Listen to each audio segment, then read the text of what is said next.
Right details చూస్తే అమెరికాలో ఓ road ప్రమాదంలో తెలంగాణ యువతి మరణించింది. మృతురాలు యాదగిరిగుట్ట మండలం యాదగిరిపల్లికి చెందిన సౌమ్యగా గుర్తించారు. ఉన్నత చదువుల కోసం సౌమ్య అమెరికాకు వెళ్లినట్టుగా తల్లిదండ్రులు తెలిపారు. తమ కుమార్తె మరణ వార్త విని తల్లిదండ్రులు కన్నీరు మున్నీరుగా విలపిస్తున్నారు.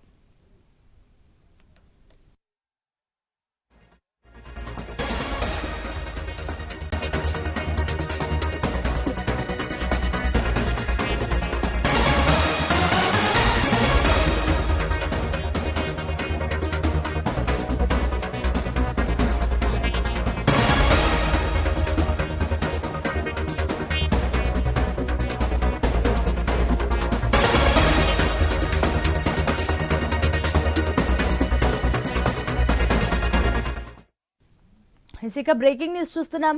అమెరికాలో ఓ రోడ్డు ప్రమాదంలో తెలంగాణ యువతి మరణించింది. మృతురాలు యాదగిరిగుట్ట మండలం యాదగిరిపల్లికి చెందిన సౌమ్యగా గుర్తించారు. ఉన్నత చదువుల కోసం సౌమ్య అమెరికాకు వెళ్లినట్టుగా తల్లిదండ్రులు తెలిపారు. తమ కుమార్తె మరణ వార్త విని తల్లిదండ్రులు కన్నీరు మున్నీరుగా విలపిస్తున్నారు.